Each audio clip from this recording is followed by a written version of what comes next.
What's up, everyone? Welcome into another edition of our NBA DFS DraftKings Picks. I am your host, Justin Bales, joined by Max. I think first time that you've ever been on I guess it's a Tuesday pod, right? We're recording Monday night, but you're usually on the Thursdays, right? Yeah. So a little earlier in the week. Get a few more games this way. So Yeah, how to switch it up with Thursday, keep having like the two games every time. But we have a good 7 game slate, I believe. Last night was 8 games, and I think this entire week it's actually kind of spread out. Like I think even Thursday is at least 5. I want to say it's 6, but I don't actually know that for sure. Someone would have to fact check me. But I don't know. yeah, We're not doing the whole 13 games in a night this I week, know. so I love it's it. much This nicer. week's great. I'd hate those like 11, 12, 13 game slates. It's just too much. Basically ruins everything. And don't I like them for the fact that like the top plays in NBA go overlooked. So like last night was 8 games and you had a very specific build. We were kind of talking about this before we got on, but like once guys got ruled out, Andre Drummond and Isaiah Jackson became, complete hammers in every single league. But then they were so cheap that essentially you could spend up on anyone you want. And then Josh Giddey was a guy that got a ton of ownership and everything like that. And I feel like when you have 10 plus games, and it wouldn't have mattered because obviously Drummond and Jackson on any slate would have been owned through the roof. But when you have like 10 plus games, doesn't it feel like the ownership really spreads out? And like even the best plays are like max 30% owned. Yeah, it does spread it out. Tonight, like I think Drummond or last night was like I want to say in tournaments like over 70%. So a lot of people locked him. I Just wish we crazy. had like Jokic or Giannis on the slate last night because there was just so much money and just nothing I liked on the high end. So Yeah, I would have loved literally anyone essentially. Like you basically played Ja Morant, Steph Curry, and even those guys. It's like you didn't feel great about playing them. I think Morant actually flopped for DFS. He looked really good in terms of scoring. I think I'm assuming at this point, it's relatively early in the night. The game's still in the fourth. He has like 29 or something, so he could have gone over 30.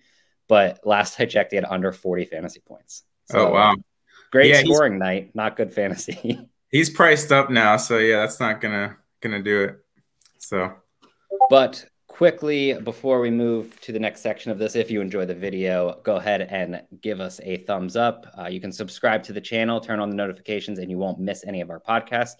I believe they have already put up a prop kind of early week preview. And I don't know why I say early week as if the Super Bowl is this weekend. It's not, it's next weekend. But they do already have a prop preview up for that I know. I think it was Ben and Brad. So that you can go check out if you have the notifications turned on. Obviously, it'll immediately send you once they're posted. And then you can comment anything you want below. Max and I will try to be in throughout the day to answer it to the best of our abilities. Obviously, it's the NBA.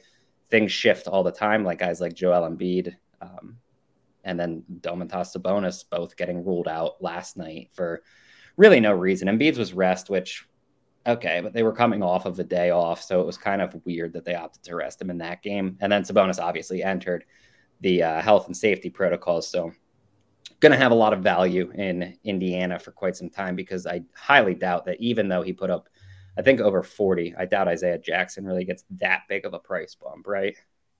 yeah, I don't think so. So real, yeah. I mean, they're honestly they're probably going to bump him to like 5K. And after he just dropped 40, 5K is not nearly enough. Yeah, it's just if Goga comes back, that could change. I don't know how long he's out. Oh, that's a good call. Didn't even think about that. Okay, then I'll change my response to one of Isaiah Jackson or Goga Bitadze is going to be underpriced the next time Indiana Yeah. plays on a slate. As you can see, if you're watching on YouTube, I pulled up our projections portal. Obviously, this is from last night. Very clear cut. If you look at the karma value, the two that are just absurdly high compared to everyone else, they're double everyone else. Andre Drummond and Isaiah Jackson. you know, they were complete locks there. Obviously, you can see the ownership. Drummond was projected for almost 70% ownership, which is one of the craziest numbers I've ever seen. But really good plays. They did pan out. As you can see, overall, what we offer on the projections portals, you have the normal stuff, player, position, team, salary. We have projected minutes, projected points, and then if you go over all the way to the right, you can see the floor points and ceiling points that are their projections, which obviously helps you in cash games and tournaments there, on top of just advanced stats, assist rate, rebound rate, etc. And then you obviously have the ownership, fantasy points per minute, if I would stop pulling down these tabs that are above it. And then the karma value is, you know, a very big one. I know Anthony absolutely loves it. Essentially tells you point per dollar who the best options are, which is why Drummond and Jackson were so much better than everyone else. But that comes in our package. It's the core plays package. dfskarma.com/pricing is how you get it. You can find that link in the description below. That will get you all of these projections along with our premium Discord. It'll get you our premium content. And then obviously our core plays come with it as well, which you get from multiple staff members. But I think we can start to break down this slate tonight for Tuesday. So starting at point guard. Oh, wait, I lied. We have to go through injury news quick. I will try to be fast with the injury news. Looks like Brandon Ingram could potentially return. He is questionable. Jonas Valanciunas and Josh Hart both played last night, so they're good. Josh Jackson is doubtful for this game. Isaiah Livers also out, but that doesn't affect too much for Detroit. Bradley Beal is out for Washington. On the other side, George Hill is out. We have a weird situation in Miami where you're going to have, I'm assuming Jimmy Butler returns, but currently listed as questionable. PJ Tucker and Kyle Lowry, both questionable as well. Omer Yurtseven and Markieff Morris have both already been ruled out. Opposite side for the Toronto Raptors, Khem Birch has been ruled out. You have Markelle Fultz and RJ Hampton continuing to miss time for Orlando. A ton of questionable players in Denver and Minnesota. We have DeMarcus Cousins and Nikola Jokic both questionable for Denver, so that's some big news at their center position. Opposite side, D'Angelo Russell, Josh Okogie, and Patrick Beverley all questionable for Minnesota, which obviously has a lot to do with their point guard position. Not too sure, truthfully, at the moment, what's going on with Golden State, assuming Otto Porter Jr. and Nemanja Bjelica both play. They both sat out last night. Draymond Green, James Weissman, and Andre Iguodala have all already been ruled out. We obviously don't know at this point if Klay Thompson will play. He played last night, so could be out tonight. Opposite side, only Zach Collins out for San Antonio. And then we have Lamarcus Aldridge and Paul Millsap, both out for Brooklyn. Then Jay Crowder and DeAndre Ayton, along with Landry Shamet, both out for Phoenix. I guess a big one that I did not mention, James Harden is questionable for Brooklyn, and that feels like one that will change the slate, whether he's in or out. Getting to point guard now that I've been talking your guys' ear off forever. Max, start us off. What are you looking at the position? Yeah, just to touch on Harden, I saw that he practiced on Monday, so I'm assuming he's going to play. Yeah, if he practiced, I'm assuming he plays. Yeah, that makes sense. So, yeah, so if he plays, that kind of him and Kyrie somewhat negate each other a little bit usage-wise. So, yeah, at point guard on the high end, you got Harden, you got Curry. I like DeJounte Murray at 10,100. He just fills up the stat sheet. I noticed the Spurs seem to be playing, like giving a little more minutes to some of their starters. His minutes have creeped up. I've seen a couple games where he's getting like 36, 37 minutes.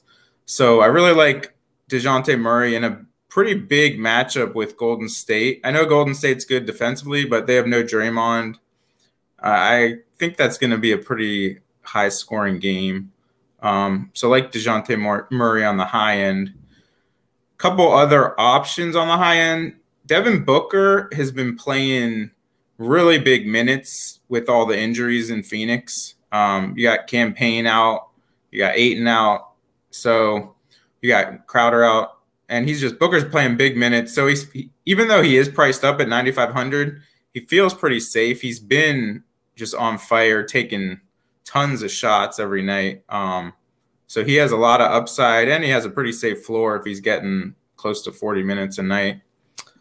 Other than that, Van Vliet is a decent option at 8,700.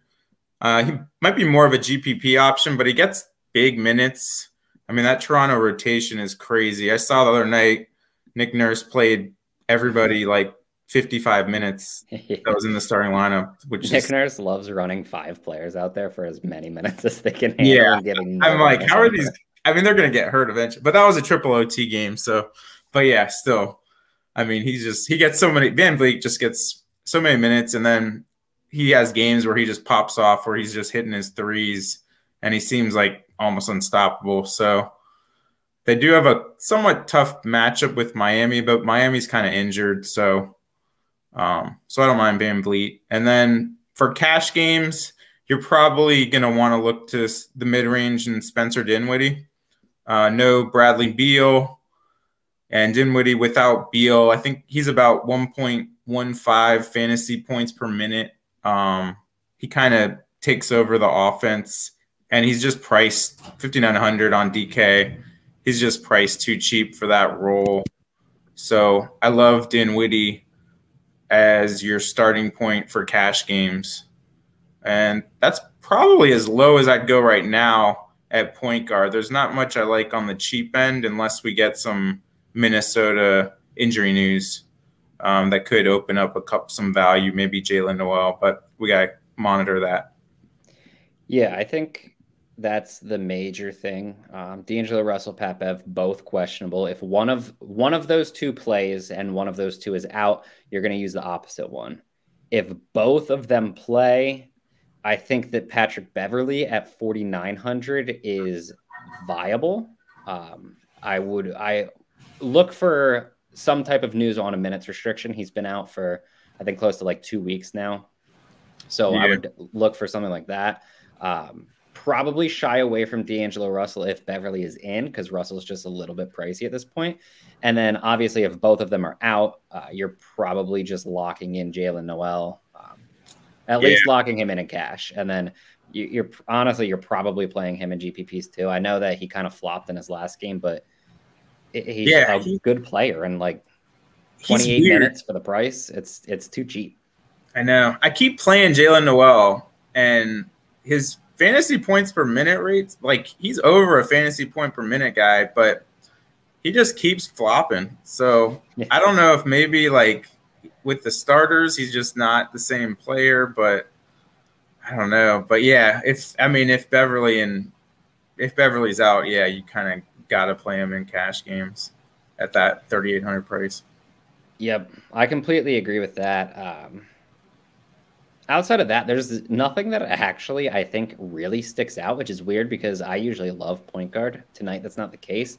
I think you kind of outlined it extremely well. I do think that DeJounte Murray is completely in play. I think right above him, Steph Curry is also in play. Of the two, I probably slightly prefer Murray the same way. Chris Paul at 9,700 is getting a bit expensive, but triple-doubled 2 games ago, came close to a triple-double last game. 4 games ago, he had 27, 9, 13, so real close again in that game. And obviously he gets a good matchup against Brooklyn, who just one, they don't do well against point guards regardless. But on top of that, when Kyrie Irving is playing, man, is that a bad defense. So I do think Paul's viable. I don't know at the moment who I would pick between him and Devin Booker. So I don't know. That's kind of up in the air for me a little bit at the moment. Then obviously you talked about Spencer Dinwiddie. That's pretty close to a cash game lock at his price. He's only 5,900. A little bit below him at 5,600. If James Harden is ruled out, Patty Mills should take on a much larger role. So I do think that Mills is a viable option there.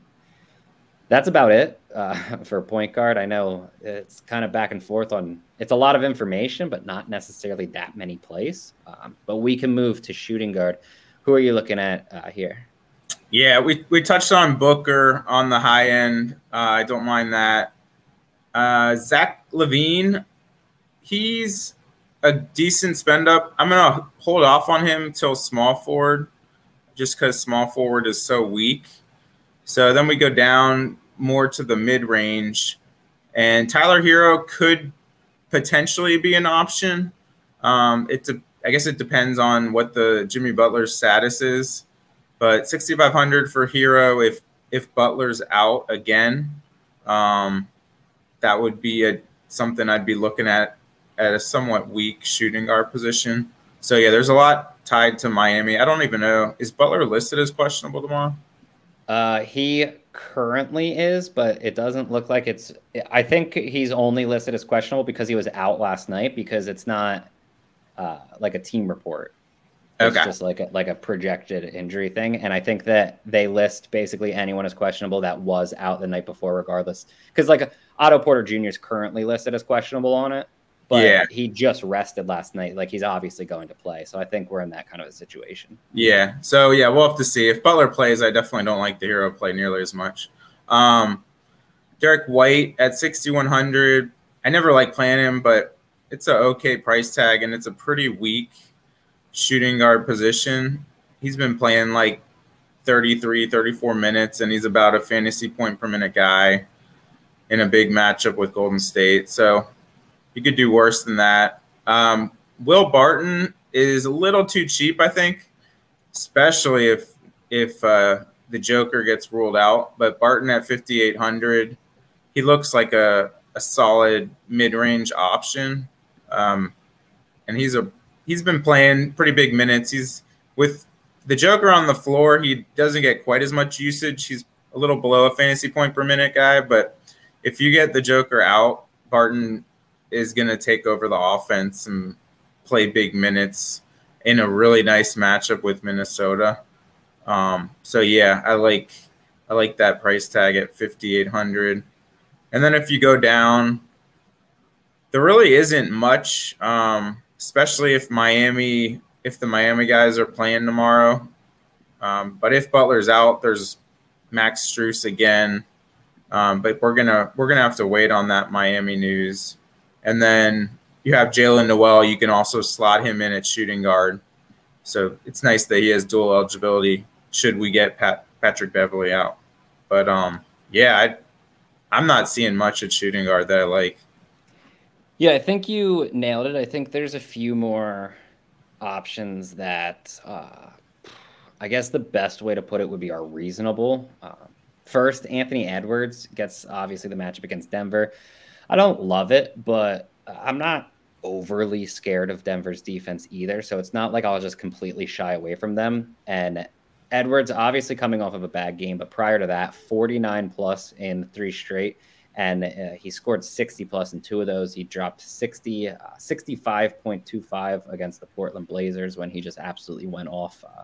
40 real life points for that one. So I think he's viable there. Josh Hart, I feel like, is always a reasonable option because he can, one, take over the offense if needed, if someone like Brandon Ingram's out, obviously. Or 2, he comes with triple-double potential where he can add assists, rebounds, even steals and blocks. So 6,800 is getting up there in price tag. I do like the matchup against Detroit. Probably more of a GPP play. I'm not really looking at him in cash games. And then one of my favorite options, and this is kind of weird because he was one of my favorite plays last night too because of the matchup. Now tonight he gets the matchup against the Miami Heat, who everyone generally sees it as an elite defense, and as a whole, I agree they are, but they're very bad against scoring shooting guards. Gary Trent, 30 plus points. I'm going to say at this point in 4 consecutive. I don't know that right now. The last time I saw, he was at 28 points, but they have basically the whole 4th left. So I'm assuming he gets over 30 points for his 4th straight game. And, you know, as you talked about it, Nick Nurse doesn't even slightly care about resting his guys at this point. Like, he is just throwing them out there and saying play as much as possible. And it was 2 games ago that Gary Trent dropped 53.25 literally against Miami. Obviously, he played 56 minutes in that game. It went into, 3 overtimes, right? Yeah, 3 overtimes, yeah. Don't expect that again, but he's under 6,000. He doesn't need to drop 55 fantasy points to hit value at his current price tag. So I do think he's a very viable option. And then It's tough. There's like barely any salary relief here. I think the one guy that you can go down to is 3,300, so it is really cheap. But Corey Kispert obviously is going to play a larger role with Bradley Beal ruled out. I don't think he's safe. He's super dependent on scoring. He can add like a few rebounds or assists, but you're not going to bank on him getting the peripherals. Whereas he's obviously a good shooter, so you kind of need his shot to be falling. But at 3,300, he doesn't necessarily need to do all that much. And then I guess same price tag, Bones Highland, never a consistent option, but always a guy that even in like 15 to 20 minutes, he can drop 30 fantasy points. So when there's not that many salary relief options, it's just someone that you kind of have to be like, well, maybe I just throw him in and see what happens, right? Yeah, I don't mind that at all. So we can move to small forward here. Currently on DraftKings, it's funny because it shows Kevin Durant, Jimmy Butler, and Bradley Beal all out. Butler, obviously, we know at this point is not out yet. I don't know. It felt like his last game was rest because they kind of were like more or less anticipating it while pretending he was going to play up until game time. And then they were like, no, he's not going to play. But they said that he irritated his toe. And like toes can be really tricky, which sounds weird, but like you also can't play with a toe injury. So I don't actually know if he's going to miss time or not. I would assume he's back. But overall, what are you looking at small forward? Yeah, small forward is an ugly position again. It might be like one of the ugliest I've ever seen on a 7-game slate. So I don't mind Zach LaVine at 8,800 on the high end, just because I don't mind him. He's playing pretty big minutes now, and he's putting up like over 40 fantasy points a night regularly. So 8,800, I don't mind that in a matchup with Orlando. He's a pretty safe option, and it's just there just isn't much to like at small forward. So if you go down, there's not really anyone else I want to spend up on. So then you're looking at some value options. KCP at 4,200 with no Beal. He's decent. He's starting. He gets 30 minutes. He has games where he's hot from 3. So it's a decent price tag for the minutes you're going to get with no Beal, where he might get a few extra shots. So I don't mind KCP if you're looking to spend down at the position. And then we'll have to monitor the Wizards starting lineup. As you said, Kispert is an option.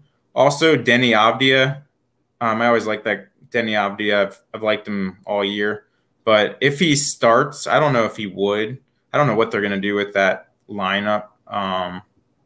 But I wouldn't mind Denny at 3,800. And he's still seeing like 22, 24 minutes off the bench. It's ugly. There's just not much at this position to really look into. Maybe one other option on Minnesota is McDaniels at 3,900. If he's still starting, he's been starting lately. And he may get the start again, especially if Beverly's out.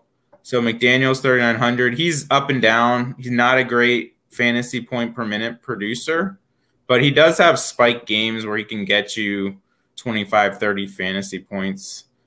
So I don't mind that if you're trying to spend down. But yeah, I don't know. What are you thinking? I don't see much. Yeah, don't love it. Not all that much to really like.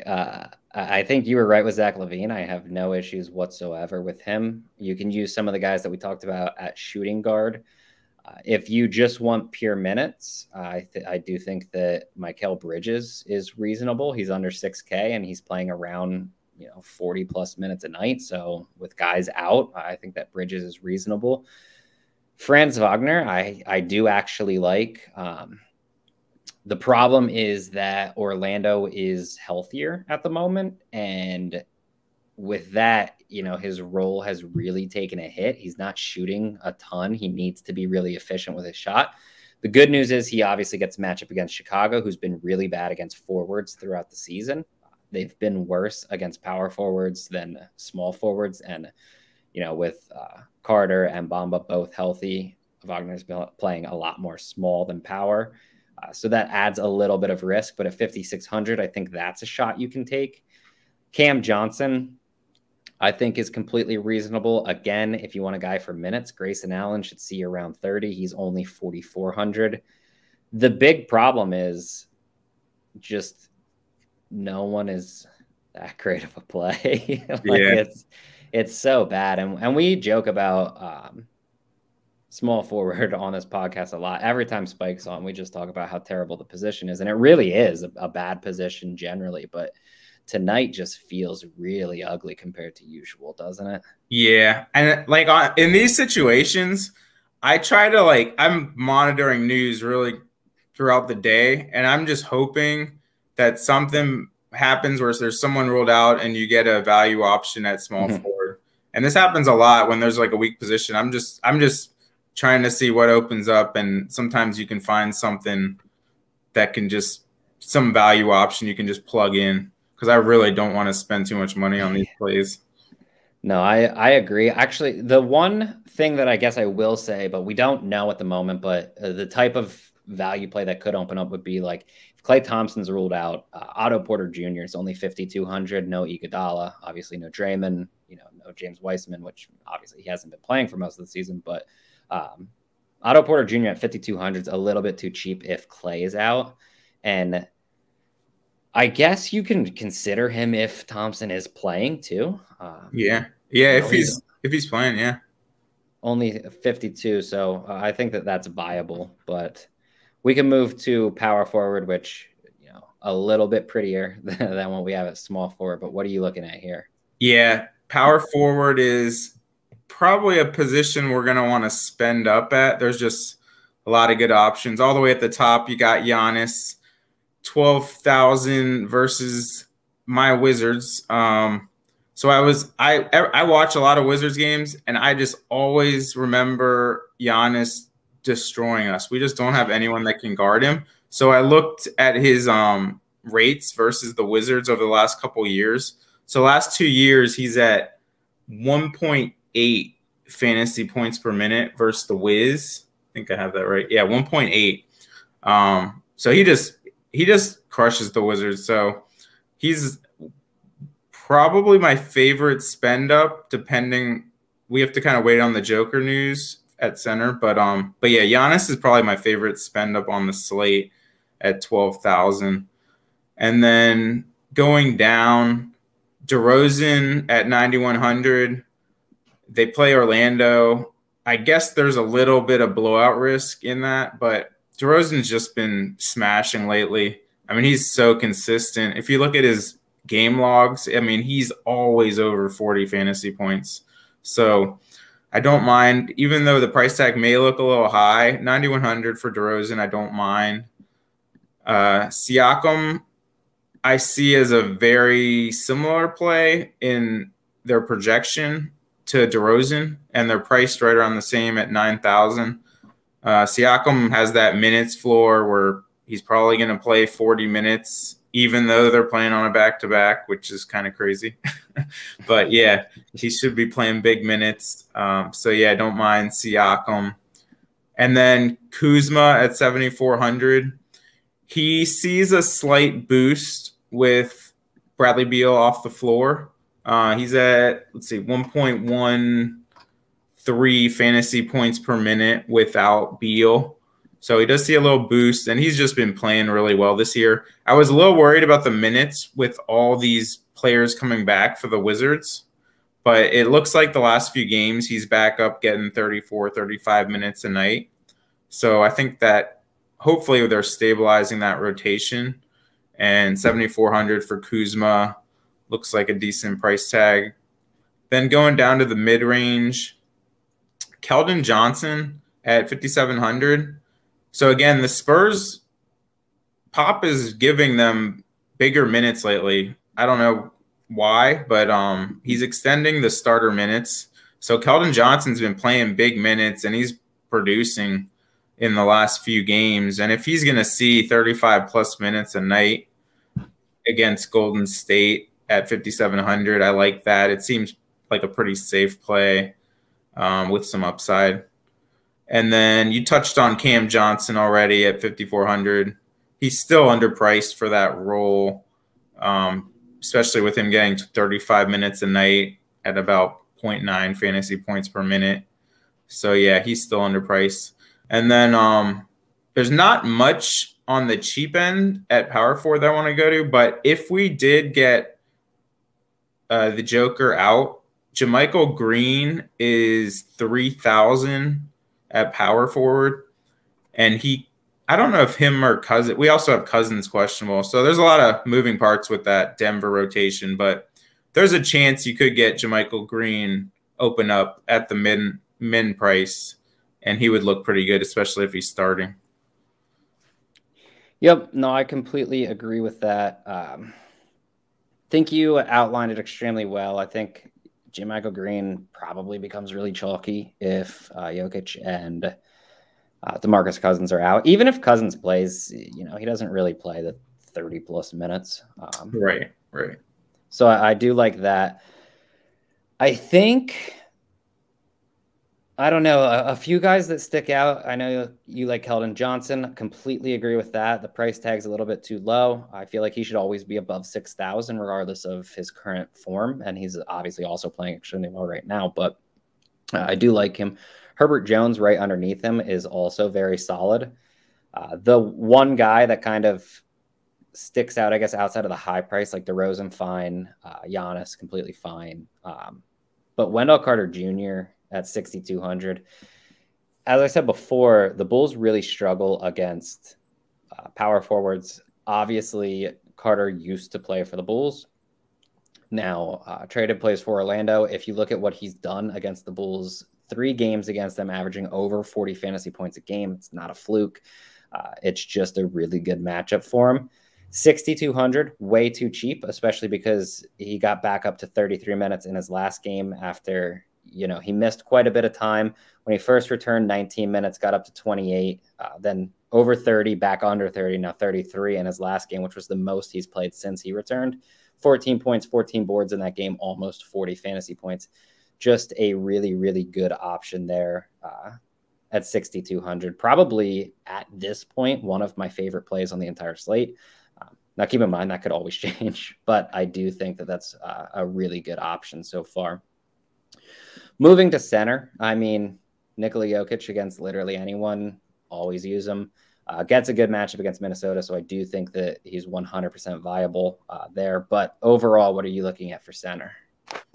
Yeah, the problem right now is there's just not too much value. But that could, every day that change, you get value open up throughout the next day. So you always want to look to Joker if value opens up. He always projects as the highest. He has the highest projection of any player in the game right now. So if you can fit him in, I always try to. But right now, I don't see the value to get to him. You have some other options at center. You have Towns priced. What's he now? 9.8. So he's almost $3K cheaper than the Joker. So yeah, that's a pretty big savings. But 9,800. And they could face off. So I don't know if I'd like Towns if Jokic is playing, but if he's out and you get Cousins starting, I would love Towns because Cousins would have no hope in guarding Towns. Cousins guarding anyone has really no hope. Yeah, so we gotta monitor. There's a lot could change based on Denver's injury situation. On Denver and on the other side of the game in Minnesota. So we'll have to keep our eye out there. There's just a lot of good options, but nothing is sticking out to me as like just screaming that you have to play in cash games. You have Bam at 8,000. He would look better if Jimmy Butler's out. If Jimmy Butler's out, that's probably a good price tag. If Butler's in, I might shy away. Jakob Poeltl at 7,200. He's been, if you look, he's getting that minutes bump on San Antonio. So he's playing like 34, 35 minutes a night. And he just, like, under the radar, always produces. He gets you double-digit rebounds every night. Yep. I mean, the last, like, I want to say 5-7 games, he just puts up 35-plus, 40-plus fantasy points every night. And I don't even know if anyone notices because center's just always so loaded. Mm-hmm. Especially at home. Jakob Poeltl is, I think, like, I don't want to be wrong on this one, but I think he's over 5 fantasy points more per game at home than on the road this season. Really? That's interesting. So, yeah, they're at home against Golden State. So yeah, his price tag is coming up, 7,200. You're not getting too much of a discount anymore, but he's just a really solid option. You know what you're going to get. And then if you go down, you have the Phoenix center situation, which is kind of a mess. Biyombo's still starting at 5,500. That price tag's coming up, and I still don't know what to make of it. Like, you got McGee back, and I think last game McGee played but didn't start. But typically McGee starts. So if we were to get McGee starting, I think either way, I like JaVale over Biyombo, just with that savings. McGee's at 4,200 versus Biyombo at 5,500.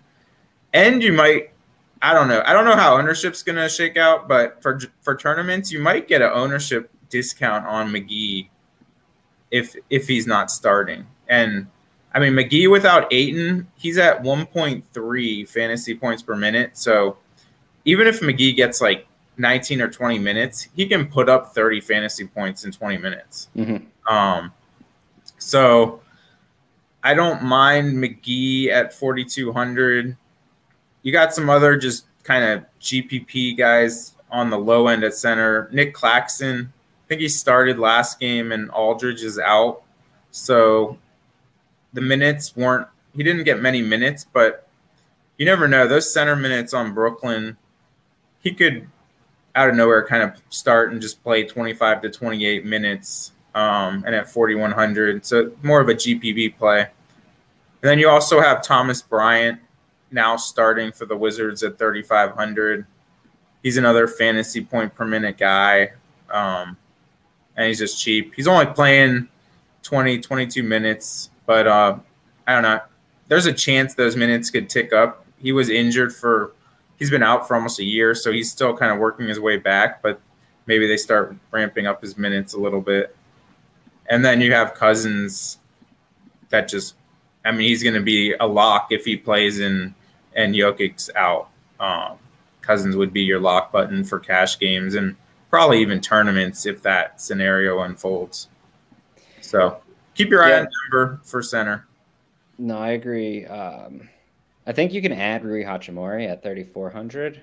Of the two, I prefer Bryant. I just think that Bryant's a better fantasy option, and they're probably both going to play like 18 to 20 minutes and kind of move on. But both interesting there. I really agree with Jakob Poeltl because, one, Golden State's been bad against the center since Draymond's gotten hurt. Not that their defense as a whole, like their defense as a whole is amazing. And that's one of like the best things that you can do in fantasy, in my opinion, is attack one particular spot of a defense that really struggles. Whereas doing it on a defense that's good as a whole, it's going to keep their ownership down. So the one that I said earlier, Gary Trent, obviously Miami struggles with a very specific type of player. That type of player is Gary Trent Jr. No one's going to play him because he plays Miami, even though it's actually a good matchup that people see as a bad matchup. We're in the same spot for Jakob Poeltl. People are like, oh, Golden State's defense is elite. It is. That's true. But they do struggle against center, specifically without Draymond Green. Obviously, Green can't play in this game. So it's just a good spot for someone like Jakob Poeltl.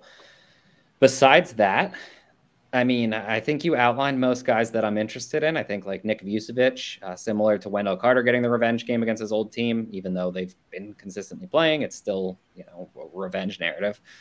Nikola Vucevic obviously gets that against Orlando as well.